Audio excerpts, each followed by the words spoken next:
Hi everyone, welcome back to our YouTube channel Study Hour with Sakshi. Hope you all are doing great. So we are back with another video of formation of sentences. जिन्होंने भी इससे पहले हमारी दो videos नहीं देखी है sentences की, प्लीज जाकर उसे देखिए ताकि आपको इस वीडियो की इन डेप्थ क्लैरिटी हो.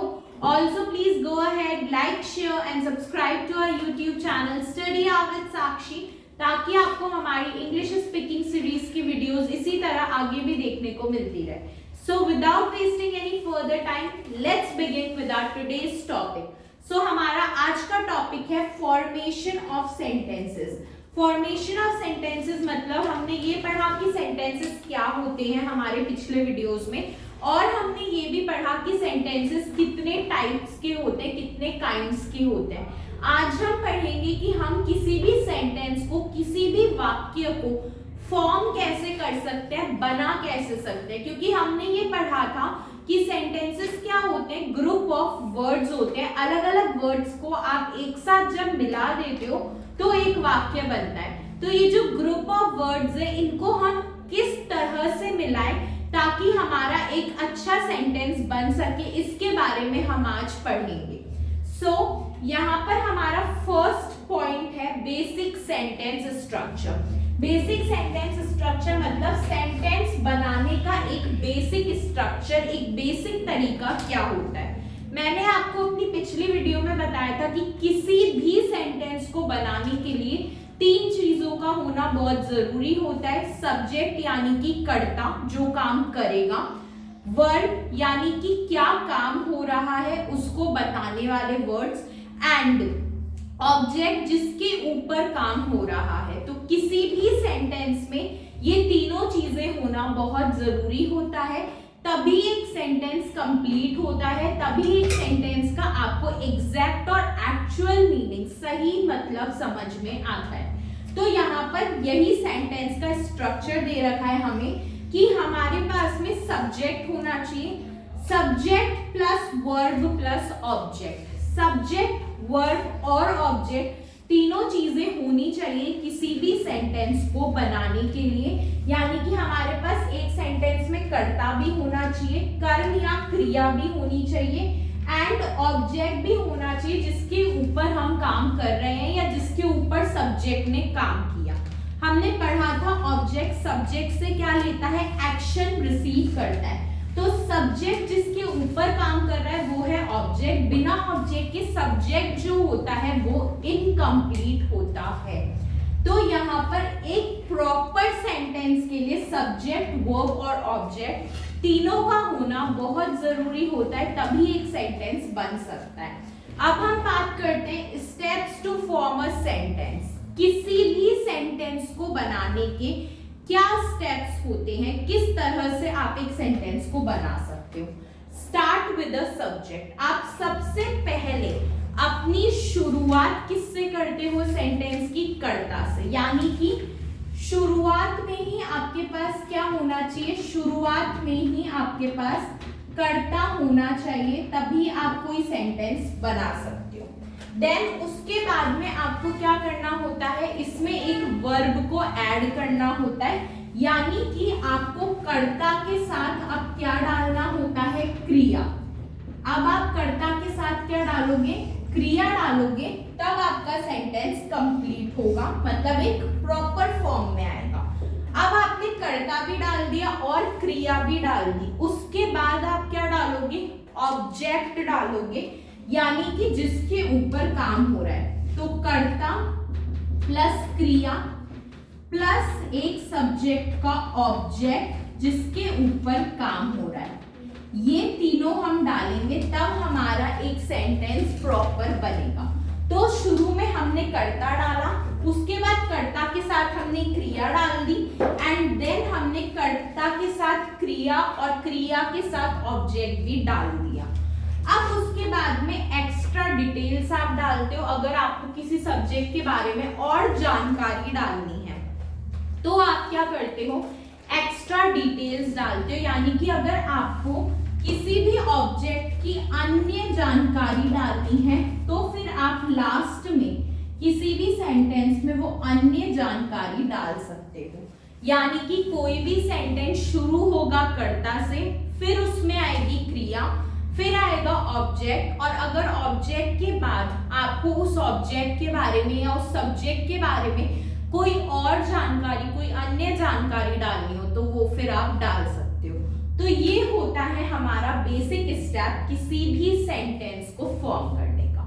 अब हम देखेंगे फॉर्मेशन ऑफ सेंटेंसेस के कुछ एग्जांपल्स, जिसमें हमारा पहला है सब्जेक्ट प्लस वर्ब, यानी कि कर्ता प्लस क्रिया। यहाँ पर आप कर्ता और क्रिया को एक साथ लिखते हैं, जो हमने कल भी किया था हमारे कल वाले वीडियो में भी, कि हमने सिर्फ सब्जेक्ट और वर्ब का इस्तेमाल करके सेंटेंसेस बनाए थे। इसमें पहला है आपका आई रन। यहाँ पर आई है आपका सब्जेक्ट और रन है आपका वर्ब, यानी कि आई यहाँ पर हो गया आपका सब्जेक्ट और रन है आपका वर्ब। तो यहाँ पर हमने सब्जेक्ट और वर्ब, कर्ता और क्रिया को एक साथ मिलाकर एक सेंटेंस बनाया, आई रन, जिसको हिंदी में बोला जाएगा मैं भागता हूं या मैं भागती हूं। आई कोई भी हो सकता है, लड़का भी हो सकती है, लड़की भी हो सकती है, depending upon your gender and your preference आपने सेंटेंस बना दिया। सेकंड है शी सिंग्स, यानी कि वह गाती है। शी आ रहा है तो हमें पता चल गया कि हम लड़की की बात कर रहे हैं किसी की, तो शी क्या हो गया इसमें हमारा, शी हो गया हमारा सब्जेक्ट और सिंग्स हो गया हमारा वर्ब, क्योंकि ये बता रहा है कि एक लड़की क्या कर रही है, गाना गाने का काम कर रही है। तो यानी कि यहाँ पर शी सिंग्स का मतलब हो गया वह गाना गाती है या वह गाती है। तो यहाँ पर शी हमारा सब्जेक्ट हो गया, सिंग्स हमारा वर्ब हो गया, यानी कि हमने कर्ता और क्रिया को मिलाकर क्या बना दिया, एक सेंटेंस बना दिया। अब हमारी सेकेंड सिचुएशन पे आते हैं, जहां पर हमारे पास सब्जेक्ट है, वर्ब भी है, अब हमने इसमें ऑब्जेक्ट को भी ऐड कर दिया जिसके ऊपर काम हो रहा है। जैसे कि I read a book, I read a book. I क्या है यहाँ पर, मैं, यानी कि कर्ता, जो क्या कर रहा है, पढ़ने का काम कर रहा है। क्या पढ़ने का काम कर रहा है, बुक पढ़ने का काम कर रहा है, यानी कि काम करने वाला कौन है, सब्जेक्ट कौन है, आई। आई हमारा सब्जेक्ट है, रीड हमारा वर्ब है और बुक हमारा ऑब्जेक्ट है, यानी कि मैं क्या काम कर रही हूँ, बुक पढ़ने का काम कर रही हूँ। तो I is subject, read is verb and book is object, यानी कि ये कर्ता है, ये कर्म है एंड ये क्या है, ऑब्जेक्ट है। इसके बाद हम नेक्स्ट सेंटेंस पर चलते हैं। He plays a football, he plays a football. हम ही यानी कि लड़के के बारे में बात कर रहे हैं, तो वो लड़का क्या है यहाँ पर, ऑब्जेक्ट है, वो सब्जेक्ट है, आई एम सॉरी, लड़का यहाँ पर सब्जेक्ट है, प्लेस यहाँ पर है हमारा वर्ब एंड फुटबॉल है हमारा ऑब्जेक्ट। लड़का क्या काम कर रहा है, फुटबॉल खेलने का काम कर रहा है, ही प्लेज फुटबॉल, यानी कि कर्ता, वर्ब और ऑब्जेक्ट को मिला दिया हमने और क्या बना दिया, एक सेंटेंस बना दिया। हमारी थर्ड सिचुएशन की तरफ चलते हैं, which is subject plus verb plus object plus details. यहाँ पर सब्जेक्ट है, वर्ब है, ऑब्जेक्ट है और हमने क्या ऐड ऑन कर दिया, डिटेल्स, यानी कि अन्य जानकारी ऐड कर दी। तो यहाँ पर है हमारा first sentence, I drink water every day. यहाँ पर आई है हमारा सब्जेक्ट, ड्रिंक है हमारा वर्ब, वाटर है हमारा ऑब्जेक्ट और एवरी डे है यहाँ पर ये डिटेल। यहाँ पर डिटेल है, एवरी डे, हर रोज हम ये काम कर रहे हैं। क्या काम कर रहे हैं, आई यानी कि मैं, जो कि सब्जेक्ट है, मैं रोज क्या कर रही हूँ, पानी पीने का काम कर रही हूँ, यानी कि ये जो ड्रिंक है ये हमारी एक्टिविटी है, वाटर हमारा ऑब्जेक्ट है और एवरी डे हमारी अन्य डिटेल्स या रेस्ट ऑफ द डिटेल्स है। नेक्स्ट बात करते हैं, she goes to school at 8 AM। वह कहाँ जा रही है, स्कूल जा रही है, तो वह क्या है यहाँ पर, सब्जेक्ट, गोज है यहाँ पर वर्क, क्योंकि जाने का काम हो रहा है। कहाँ जा रही है? स्कूल जा रही है। तो ये क्या है हमारा ऑब्जेक्ट।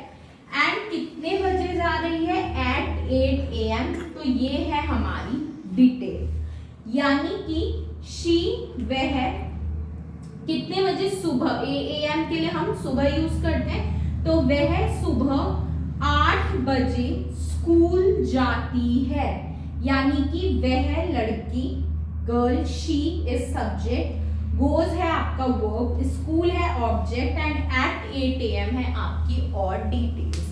तो इसी के साथ हमने हमारी सेंटेंस फॉर्मेशन को खत्म कर लिया है। We hope you liked our video.